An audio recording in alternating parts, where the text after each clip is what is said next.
Kubo, ty si taký šikovný, ty máš rád výzvy. Nevedel by si tu spraviť novú pergolu? Jasné, nie je problém. Demontáž starej pergoly, betonáž, montáž novej pergoly. Všetko za jeden deň? Jasné, nie je problém.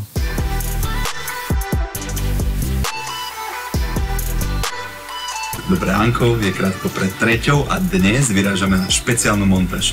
Kubo, bežne stávaš takto ráno do práce? Jasné, nie je problém. Vitajte v Moči. Dnes máme pred sebou naozaj ambiciózny projekt. A to za jeden deň demolovať starú a postaviť novú pergolu Michalovi Satmarimu. Aby sme to všetko stihli, vyrážali sme dnes z Prešova od nás z firmy o 2:00 ráno. Máme tu 2 samostatné týmy, no a za mnou už môžete vidieť pripravené hliníkové profily na budúcu pergolu. A toto by malo byť posledné, toto by malo zostať. Kubo, ako je možné, že tak rýchlo ste to stihli? Vydatné raňajky sme mali. A kto je najrýchlejším členom týmu? Samozrejme ja. No, ak sa pozriete za mnou, tak ja mám starý dedinský dom, ktorý mal terasu kompletne pod drevom a to sa rozpadalo a už som vedel, že mi to padne na hlavu, takže som hľadal pergolu. Hobbytek vyskočil mi ako jeden z prvých, takže som napísal a veľmi promptne reagovali a na druhý deň je pergola hotová. A ďalšia vec, ktorá ma zaujala na Hobbyteku, že tam bola taká poznámka, že garantujeme vám najnižšiu cenu, takže som si dal takú menšiu robotu, pohľadal na internete a našiel som nejakú firmičku, ktorá to ponúkala lacnejšie, takže som Hobbyteku napísal, oni okamžite reagovali a dorovnali. Chlapi, ale toto nemá byť hotové do 11:00. Páni začali veľmi skoro ráno a ja som dorazil okolo 11:00 do obeda a myslel som si, že ešte spolu budeme zhadzovať tú strechu nostalgicky a pozerať budem, jak to padá.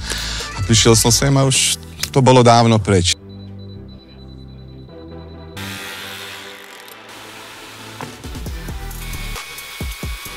Takže momentálne máme ukončenú betónovú pripravenosť. Betón, ktorý sme použili s fixačnou zložkou na Biperdol. Pomornicový gielet máme osadený na štene a začíname montovať konštrukciu stavby.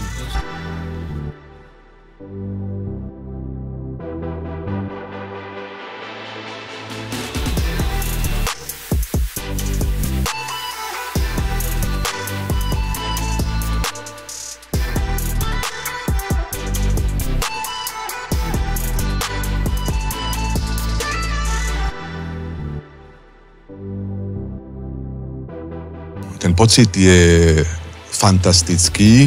Mám pocit, že som niekde úplne inde, že ten dom zmenil absolútne svoju tvár k lepšiemu. Predtým to bola jedna taká čierna diera a teraz je to presvetlené a čisté a minimalistické, presne ako to mám rád. Ja keď vidím fakt, že machrov technických robiť, jak to tu merali a jak to celé a v podstate za pár hodín majú môj obdiv, páni z Hobbyteku. Ako prečo si človek z mesta kupuje dom na záhrade a aby sedel vonku, aby nasával vzduch a aby splynul s prírodou, tak ja očakávam, že každý večer tu budeme sedávať a budeme tu variť, grilovať, popíjať výborné víno. Čo je lepšie na svete?